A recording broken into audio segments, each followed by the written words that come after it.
মহান আল্লাহ রাব্বুল আলামিন বলেন, লাকাদ কানা লাকুম ফি রাসূলিল্লাহি উসওয়াতুন হাসানাহ। তোমরা জীবন পরিচালনা করার জন্য এই পৃথিবীতে একমাত্র আদর্শ হচ্ছে তোমাদের রাসূল। তোমাদের রাসূলের মধ্যে হচ্ছে সবচেয়ে উত্তম আদর্শ।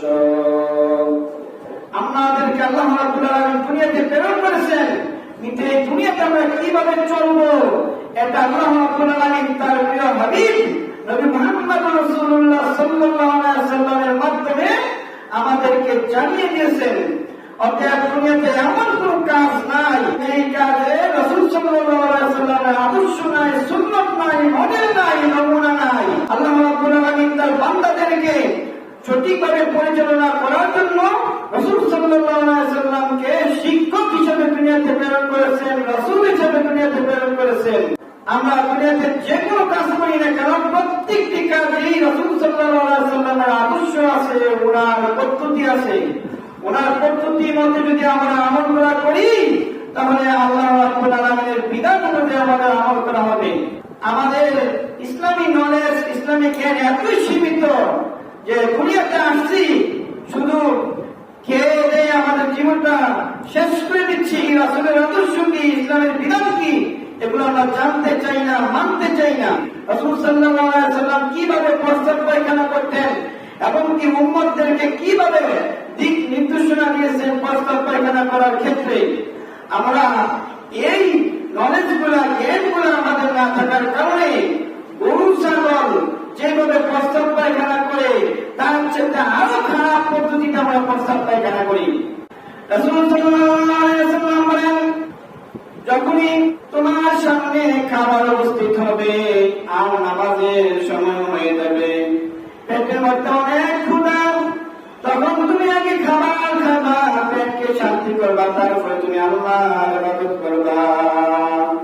তেমনি ভাবে যদি তোমার প্রস্তাব পায়খানা বেগ থাকে, প্রস্তাব পায়খানা বেগ থাকে, তখন তুমি নামাজের মধ্যে দাঁড়াইবে না, আগে গিয়ে তুমি প্রস্তাব পায়খানা করো, তুমি শান্তি হও, তারপরে আল্লাহ রাব্বুল আলামিনের ইবাদতে তুমি নিয়োজিত হয়ে যাও। এই প্রস্তাব পায়খানা বেগ থাকা সত্ত্বেও যদি আপনি নামাজে দাঁড়িয়ে যান, আপনি আল্লাহ রাব্বুল আলামিনের ইবাদত, সর্বশ্রেষ্ঠ ইবাদত নামাজ আপনি সুন্দরভাবে করতে পারবেন না। এই জন্য রাসূল সাল্লাল্লাহু আলাইহি ওয়াসাল্লাম বলেন, যখনই তোমার প্রস্তাব পায়খানার বেগ হবে, খাবার যদি উপস্থিত হয়, তখন তুমি আগে খেয়ে নিবা, তারপরে নামাজ পড়বা। তেমনি ভাবে প্রস্তাব পায়খানার বেগ থাকলে তখন তুমি আগে তোমার প্রাকৃতিক প্রয়োজন পূরণ করবা, প্রস্তাব পায়খানা করবা, তারপরে পবিত্রতা অর্জন করে তারপরে আল্লাহ রাব্বুল আলামিনের ইবাদত, নামাজের মধ্যে তুমি শামিল হয়ে যাবা। অতএব রাসূল সাল্লাল্লাহু আলাইহি ওয়াসাল্লামের এই হাদিস থেকে আমরা শিক্ষা পেলাম, যদি নামাজের সময় হয়ে যায় আর যদি আমাদের প্রস্তাব পায়খানার বেগ থাকে, তখন আগে আমরা প্রস্তাব পায়খানা করবো, তারপর আমরা পবিত্রতা অর্জন করে আমরা আল্লাহ রাব্বুল আলামিনের ইবাদত, নামাজ করব। এটা শীতকালে দেখা যায় অনেকে ইচ্ছা করে প্রস্তাব পায়খানা বেগ থাকা সত্ত্বেও ওযু ভাঙতে চায় না। যেমন মাগরিবের ওযু দিয়া অনেক মুরব্বী মানুষ আছে, ইশারার ওযু চালাইতে চায়, প্রস্তাব পায়খানা বেগ থাকা সত্ত্বেও ঠান্ডা পানি দিয়ে ওযু করতে চায় না, অনেক কষ্ট করে ওযু আটকে রাখে। এটা ঠিক নয়, এটা স্বাস্থ্যের জন্য ক্ষতি। সুতরাং আমরা এই দুনিয়াতে জীবন বাস্তবায়ন করার জন্য সবচেয়ে বেশি প্রাধান্য দিতে হবে রাসূল সাল্লাল্লাহু আলাইহি ওয়াসাল্লামের আদর্শকে। যখন প্রস্তাব পায়খানা করবো, লুটচক্ষুর আড়ালে প্রস্তাব পায়খানা করবো, যাতে মানুষ আমাদেরকে না দেখে। রাস্তাঘাটে চলাচল করে দেখা যায় কিছু বিবেকবান মানুষ, জ্ঞান সম্পন্ন মানুষ, আশেপাশে লোক আছে কিনা কোনো কিছু তাকায় না, যেখানে সেখানেই প্রস্তাব করে আরম্ভ করে দেয় রাস্তার পাশে। এটা ঠিক নয়।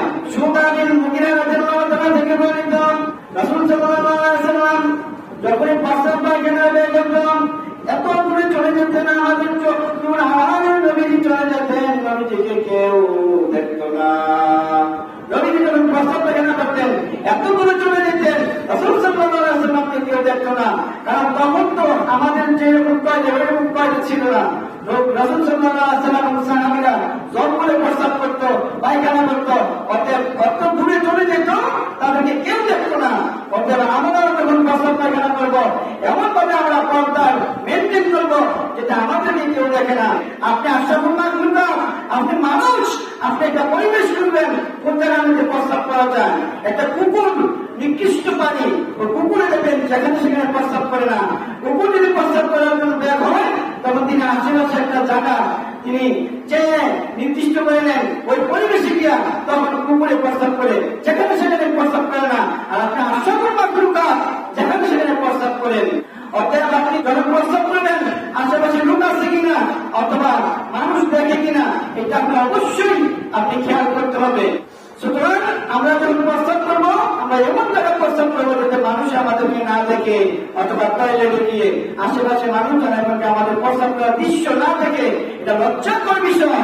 অতএব আমরা রাসূল সাল্লাল্লাহু আলাইহি ওয়াসাল্লামের এই আদর্শকে আমরা অবশ্যই মূল্যায়ন করবো।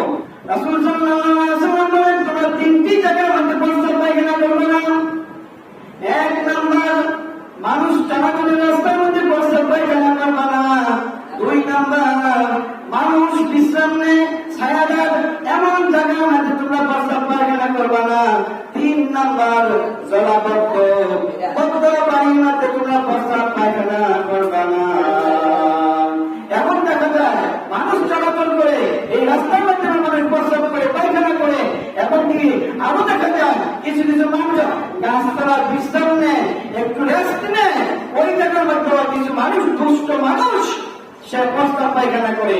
আবার জলাবদ্ধ যেই পানি, বদ্ধ পানি, চলমান না, পুকুরের পানি, ডোবার পানির পানি, এই পানির মধ্যে প্রস্তাব করা পায়খানা করা জায়েজ নাই। আগে দেখতাম মানুষ পুকুরের মধ্যে গোসল করত, এখনো বর্তমানে এমন কিছু পুকুর আছে গোসল করার মতো পরিবেশ নাই। কারণ এই পুকুরের পানি এতই দুর্গন্ধ, এই পুকুরের পানি মানুষগুলা এমন ভাবে নষ্ট করছে, গরুর গোবর, গরুর ছানা, এমনকি মানুষের টয়লেটের লাইন ওই পুকুরের মধ্যে দিয়ে রাখছে, এমনকি টয়লেটের ময়লা পরিষ্কার করলে ওই পুকুরের মধ্যে ফেলায়। এইভাবে যদি পুকুরের পানি আমরা ধ্বংস করে দেই, নষ্ট করে দেই, তাহলে আমরা কিভাবে ওই পুকুরে গোসল করব? এই পানি ধ্বংস করার জন্য, নষ্ট করার জন্য এখন বর্তমানে অনেক পুকুরের মধ্যে মানুষ গোসল করতে পারে না, মানুষ গোসলখানার মধ্যে গোসল করতে হয়। এই যে আল্লাহর বিধান, রাসূলের আদর্শ যে তুমি জলাবদ্ধ পানি, যে পানি মানুষ ব্যবহার করে, বদ্ধ পানি, চলমান পানি নয়, এই পানিকে যদি নষ্ট করলাম তাহলে কি জবাব দিবা? এটা আল্লাহর কাছে জবাবদিহি করতে হবে। এমন একটু পুকুর দেখছি টয়লেটের লাইনে পুকুরে দিয়ে রাখছে, তাহলে এই পুকুর থেকে মানুষ কিভাবে পানি নিয়ে রান্না বান্না করবে? এই পানি দিয়ে মানুষ কিভাবে গোসল করবে? এই পানি দিয়ে কিভাবে মানুষ ওযু করবে? সম্ভব না। এইরকম পানি দেওয়া ওযু গোসল হবে না। অর্থাৎ আমরা যেন এগুলাকে লক্ষ্য রাখি। আবু হুরায়রা রাদিয়াল্লাহু তাআলা থেকে বর্ণিত, রাসূল সাল্লাল্লাহু আলাইহি ওয়াসাল্লাম বলেন, তোমরা দুইটি অভিশপ্ত এমনকি দুইটি লানত থেকে তোমরা বেঁচে থাকবা। সাহাবীরা বলেন, ইয়া রাসূলুল্লাহ, ইয়া হাবিবাল্লাহ, কোন দুইটা লানত থেকে আমরা বেঁচে থাকবো? কোন দুইটা অভিশপ্ত থেকে আমরা বেঁচে থাকবো? রাসূল সাল্লাল্লাহু আলাইহি ওয়াসাল্লাম বলেন, মানুষ চলাচল করেন এমন রাস্তার মধ্যে তোমরা প্রস্তাব করবে না, পায়খানা করবে না। এমনকি মানুষ বিশ্রাম নেয় এমন ছায়াদার গাছের নিচে তোমরা প্রস্তাব করবে না, পায়খানা করবে না। কারণ এমন জায়গার মধ্যে যদি প্রস্তাব পায়খানা করো তাহলে যারা এখানে বিশ্রাম নিত, যখনই তারা তোমার প্রস্তাব এমনকি তোমার পায়খানা দেখতে পাবে, যখনই তোমাকে গাল বন্ধ করবে, গালি দিবে।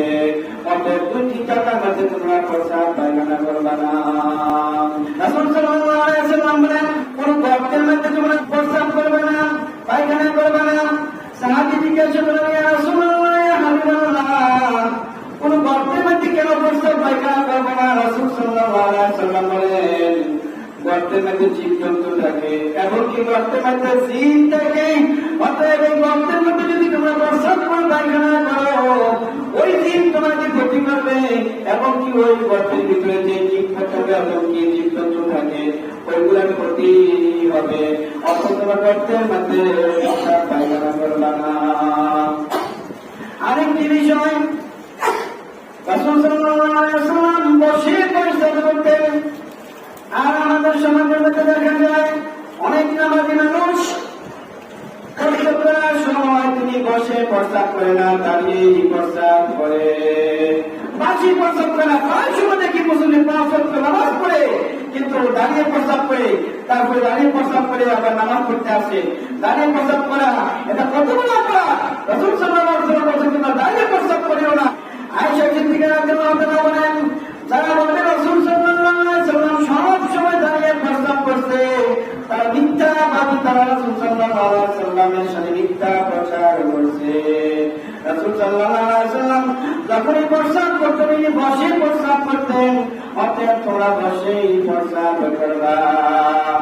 সমাজের মধ্যে দেশের মধ্যে অনেক ছেলেরা আছে এমন টাইপ ট্রিটমেন্ট করে যে পেট বসে প্রস্তাব পায়খানা করার কোনো সিস্টেম নাই, পদ্ধতি নাই।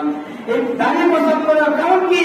কারণ এমন টাইম করে ওই প্যান্টে এমনই কাজ তার চামড়ার সাথে স্কিন এমন ভাবে লাগছে ওই প্যান্ট বসে করার কোনো সিস্টেম নাই, সেজন্য সে দাঁড়িয়ে প্রস্তাব করে। এগুলোকে অবশ্যই সতর্ক হতে হবে। আরে মিয়া একটি ছাগল, ওই মহিলা ছাগল, যেগুলা ছাগলও দেখেন বসে বসে প্রস্তাব করে। আমরা আশরাফুল মাখলুকাত মানুষ হয়ে যেখানে সেখানে দাঁড়িয়ে আমরা প্রস্তাব করা আরম্ভ করে দেই। একটি বিড়ালকে লক্ষ্য করেন, একটি বিড়াল, ওই বিড়ালও যদি পায়খানা করে বসে করে এবং বিড়াল পায়খানাটা বাড়ি মাটি দিয়ে ডেকে রাখে যাতে মানুষের কোনো ক্ষতি না হয়। আর আশরাফুল মাখলুকাত আমরা প্রস্তাব করি, পায়খানা করি, আমরা একটু ভেবেও দেখি না আমি যেখানে প্রস্তাব করতেছি, আমি যেখানে পায়খানা করতেছি অন্য কোনো মানুষের কষ্ট পাবে কিনা, যাতায়াত করে যে মানুষগুলো কষ্ট পাবে কিনা, যেই মানুষগুলো এখানে বিশ্রাম নেয় তারা কষ্ট পাবে কিনা, এগুলো একটু ভেবে দেখি না। অতএব আমরা দাঁড়িয়ে প্রস্তাব করার কোনো বিধান নাই। তবে বিশেষ প্রয়োজনে দাঁড়িয়ে প্রস্তাব করা যায় আছে। উদাহরণ থেকে বললেন রাসূল সাল্লাল্লাহু আলাইহি ওয়াসাল্লাম এক সম্প্রদায়ের এলাকায় গেলেন। তখন রাসূল সাল্লাল্লাহু আলাইহি ওয়াসাল্লাম প্রস্তাব করার জন্য জায়গা করলেন, দেখলেন এত আবর্জনা, এখানে রাসূল সাল্লাল্লাহু আলাইহি ওয়াসাল্লাম বসার কোনো পদ্ধতি নাই। অতএব রাসূল সাল্লাল্লাহু আলাইহি ওয়াসাল্লাম ওনার জীবনে শুধুমাত্র একবার ওই সম্প্রদায়ের আবর্জনা জামাতে দাঁড়িয়ে প্রস্তাব করছিলেন। এটা রাসূল সাল্লাল্লাহু আলাইহি ওয়াসাল্লামের শিক্ষা। কারণ এই দুনিয়া চলতে গেলে এমন কোনো পরিস্থিতির মধ্যে শিকার হতে হবে যেখানে বসার কোনো পদ্ধতি নেই, দাঁড়িয়ে প্রস্তাব করতে হয়। যেমন বর্তমানে বিভিন্ন দেশে গেলে দেখা যায়, এমনকি বিভিন্ন হসপিটালে, বিভিন্ন রেলের মধ্যে দেখা যায় দাঁড়িয়ে প্রস্তাব করা ব্যতীত বসার কোনো সিস্টেম নাই। কারণ দাঁড়িয়ে প্রস্তাব করার মতন কমর দিয়ে রাখছে, এখানে বসে প্রস্তাব করার কোনো সিস্টেম নাই। অতএব ওইখানে যদি আপনি বাধ্য হয়ে দাঁড়িয়ে প্রস্তাব করেন আপনার কোনো গুনাহ হবে না, এখানে জায়েজ আছে। এমন বাধ্য হয়ে আপনি দাঁড়িয়ে প্রস্তাব করতে পারবেন, কিন্তু সবসময় অহরহ আপনি দাঁড়িয়ে প্রস্তাব করতে পারবেন না। আর একটি বিষয় রাসূল সাল্লাল্লাহু আলাইহি ওয়াসাল্লাম বলেছেন প্রস্তাবের শিক্ষা থেকে তোমরা সাবধান থাকবা। কারণ প্রস্তাব এমন জায়গায় মধ্যে করবা যাতে করে তোমার প্রস্তাবের শিক্ষাগুলো তোমার গায়ের মধ্যে না আসে। কারণ প্রস্তাবের শিক্ষা যদি গায়ে আসে তোমার কাপড়গুলো অপবিত্র হয়ে যাবে। রাসূল সাল্লাল্লাহু আলাইহি ওয়াসাল্লাম সাহাবীদেরকে নিয়ে হাঁটতেছেন, দুটি কবরের পাশে নবীজি যাচ্ছেন। এমন সময় রাসূল সাল্লাল্লাহু আলাইহি ওয়াসাল্লাম বলেন, ও সাহাবীরা, এই দুটি কবরের মধ্যে আযাব হচ্ছে, কিন্তু তেমন কোনো বড় ধরনের অপরাধের কারণে এই কবরবাসীদের জন্য আযাব হচ্ছে না। সাহাবীরা বলেন, ইয়া রাসূলুল্লাহ, কোন দুটি অপরাধের কারণে এই কবরের মোর্তাদের উপর আযাব হচ্ছে? রাসূল সাল্লাল্লাহু আলাইহি ওয়াসাল্লাম বলেন, এক ব্যক্তি প্রস্তাব করার সময় তার পবিত্রতা অর্জন করত না, তার পরনের কাপড়ের মধ্যে প্রস্তাবের ছিটা করে সে করত, সে গুনাহ থেকে সতর্ক থাকত না। এই জন্য আল্লাহ রাব্বুল আলামিন তার কবরে আযাব দিচ্ছেন। আরেক ব্যক্তি বাড়ির মধ্যে গীবত করত, এই বাড়ির কথা ওই বাড়িতে লাগাই দিত, এই বাড়ির কথা ওই বাড়িতে লাগাইয়া সমাজের মধ্যে একটা ফাসাদ লাগাই রাখত। এই জন্য আল্লাহ রাব্বুল আলামিন এই দুইজন ব্যক্তির কবরের মধ্যে আযাব দিতেছেন। রাসূল সাল্লাল্লাহু আলাইহি ওয়াসাল্লাম বলেন, ও সাহাবী, একটি খেজুরের ডালা নিয়ে আসুন। আর এই খেজুরের ডালা নিয়ে আসা হলো। রাসূল সাল্লাল্লাহু আলাইহি ওয়াসাল্লাম এই খেজুরের ডালা দুই খণ্ড করে দুটি কবরের মধ্যে গেঁথে দিলেন আর বললেন, এই খেজুরের ডালা যতক্ষণ পর্যন্ত সতেজ থাকে ততক্ষণ পর্যন্ত আল্লাহ রাব্বুল আলামিন এই কবরে আযাব কিছুটা লাঘব করতে পারেন। রাসূল সাল্লাল্লাহু আলাইহি ওয়াসাল্লামকে আল্লাহ জানাই দিলেন এই কবরের ব্যক্তিদের জন্য দুইটা আযাব হচ্ছে, দুইটা কারণে। এক হচ্ছে তারা প্রস্তাব করার পরে সে পবিত্রতা অর্জন করতো না, তার প্রস্তাব তার জামাটা লেগে থাকতো। আরেকটি কারণ সে গীবত করতো।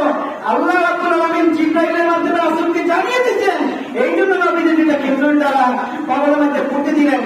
আমরা দেখা যায় আমাদের মা মারা গেলে, বাবা মারা গেলে, আপনজন মারা গেলে আমরা এমনি এমনি দিলে খেজুরটা বসাই দেই। তাহলে আমাদের বিবেক কোথায় গেল? রাসূল কিন্তু জানাই দেওয়া হইল যে তোমার মাথা পিতা যে দুইটা কারণে, আর তুমি তোমার বাবার খবর, তোমার মার খবর, তোমার ভাইয়ের খবর, কোন বিবেকে তুমি খেজুর ডালা দিলা? এটা তো ইসলামে নয়।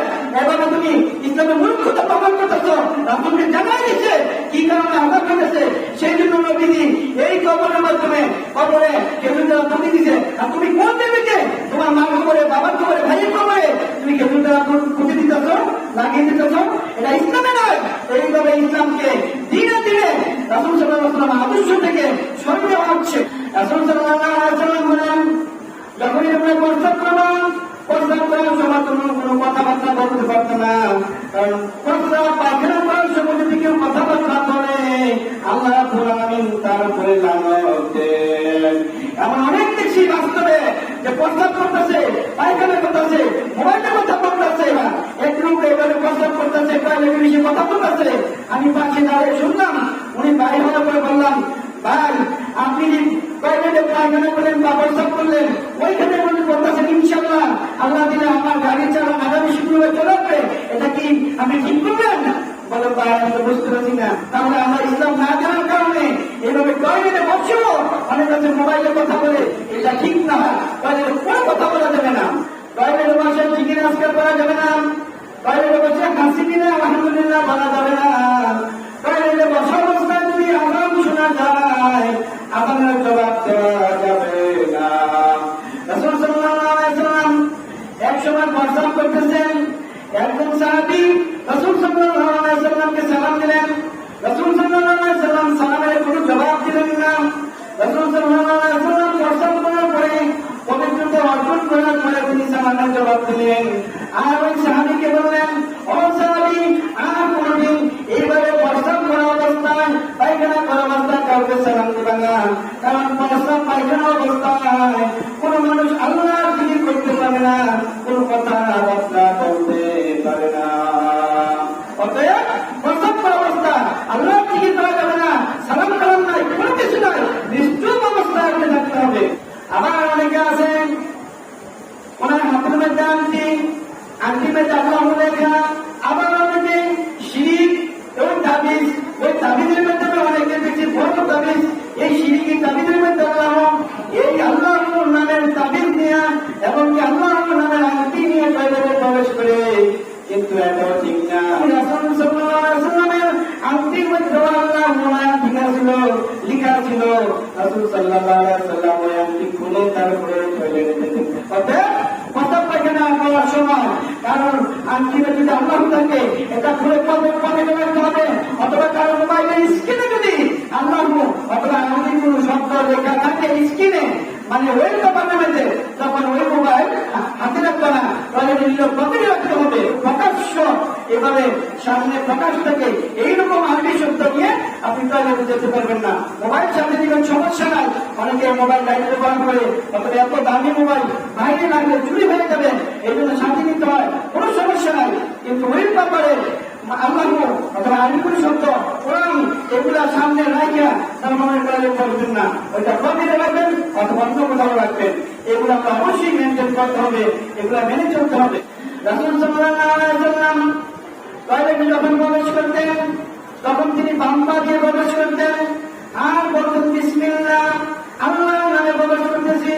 তারপরে বলতেন আল্লাহুম্মা ইন্নী আউযু বিকা মিনাল খুবুসি ওয়াল খাবাইস। রাসূল সাল্লাল্লাহু আলাইহি ওয়াসাল্লাম বলেন, টয়লেটের ভিতরে দুষ্ট জিন থাকে, এই জিনেরা তোমাদেরকে আক্রমণ করতে পারে। এই জন্য যে ব্যক্তি টয়লেটে প্রবেশ করার জন্য বিসমিল্লাহ বলে টয়লেটে প্রবেশ করবে, আল্লাহ রাব্বুল আলামিন ওই দুষ্ট জিনদের সামনে পর্দা দিয়ে দিবেন, তখন আর তারা আপনাকে দেখতে পারবে না এবং আপনাকে কোনো ক্ষতি করতে পারবে না। আর জীবন করবেন আল্লাহুম্মা ইন্নী আউযু বিকা মিনাল খুবুসি ওয়াল খাবাইস। হে আল্লাহ, তোমার কাছে আশ্রয় চাই, তোমার কাছে আশ্রয় চাই, তোমার কাছে সাহায্য চাই দুষ্ট পুরুষ জিন থেকে এবং কি দুষ্ট নারী জিন থেকে তোমার কাছে আশ্রয় চাই। এইভাবে দোয়া করে যদি কেউ টয়লেটে প্রবেশ করে তাহলে কোনো বান্দা বান্দীকে জিন কোনো ক্ষতি সাধন করতে পারে না।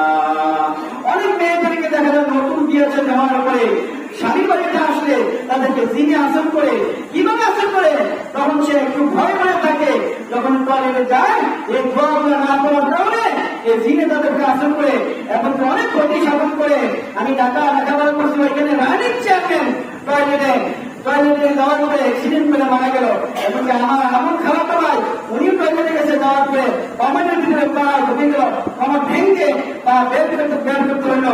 তারপর সত্য থেকে আটা শিখিয়ে দিতে হয়েছে। যদি আপনি দোয়া কালাম করে যান তাহলে শয়তান আপনাকে এইরকম দুর্ঘটনা ফেলতে পারবে না। আল্লাহ রাব্বুল আলামিন আপনাকে হেফাজত করবেন। আয়েশা সিদ্দিকা রাদিয়াল্লাহু তাআলা থেকে বর্ণিত, তিনি বলেন রাসূল সাল্লাল্লাহু আলাইহি ওয়াসাল্লাম যখন টয়লেট করে বের হতেন, প্রস্রাব করে বের হতেন, তখন রাসূল সাল্লাল্লাহু আলাইহি ওয়াসাল্লাম বলতেন গুফরানাকা, হে আল্লাহ তোমার কাছে আমি ক্ষমা চাচ্ছি। আনাস বিন মালিক রাদিয়াল্লাহু তাআলা থেকে বর্ণিত, তিনি বলেন রাসূল সাল্লাল্লাহু আলাইহি ওয়াসাল্লাম যখনই প্রস্রাব পায়খানা করার পরে তারপরে তিনি বলতেন আলহামদুলিল্লাহিল্লাযী আযহাবা আন্নিল আযা ওয়া আফানি। রাসূল সাল্লাল্লাহু আলাইহি ওয়াসাল্লাম বলতেন আল্লাহ রাব্বুল আলামিনের শুকরিয়া আদায় করি যে আল্লাহ রাব্বুল আলামিন এই প্রস্রাব পায়খানা গুলো বের করে দিল এবং আমাকে স্বস্তি দিল, শান্তি দিল। আল্লাহ রাব্বুল আলামিনের শুকরিয়া আদায় করি। প্রস্রাব পায়খানা এমন একটা কষ্ট, আপনার যদি দেখ থাকে এবং আপনার দিনের কোনো কিছু শান্তি নাই, তখন আপনি ভালো ভালো খাবার যদি আপনার সামনে পরিবেশন করা হয় তখন আপনি খাইতে মন চাইবে না। তাহলে এমন একটা কষ্টকর সময় থেকে আল্লাহ রাব্বুল আলামিন আপনাকে শান্তি দিলেন, পরিত্রাণ দিলেন, তখন আপনি কি আল্লাহ শুকরিয়া আদায় করবেন না? অবশ্যই শুকরিয়া আদায় করবেন। তখন বলবেন গুফরানাকা আলহামদুলিল্লাহিল্লাযী আযহাবা আন্নিল আযা ওয়া আফানি, হে আল্লাহ আমাকে ক্ষমা করুন, আপনার শুকরিয়া আদায় করছি, আপনি আমার পেট থেকে কষ্টদায়ক বস্তু বের করে দিলেন এবং আমাকে স্বস্তি দান করলেন। এইভাবে যদি আপনি প্রস্রাব পায়খানা করেন তাহলে রাসূল সাল্লাল্লাহু আলাইহি ওয়াসাল্লাম আদর্শ হওয়ার কারণে এটাও ইবাদত হয়ে যাবে।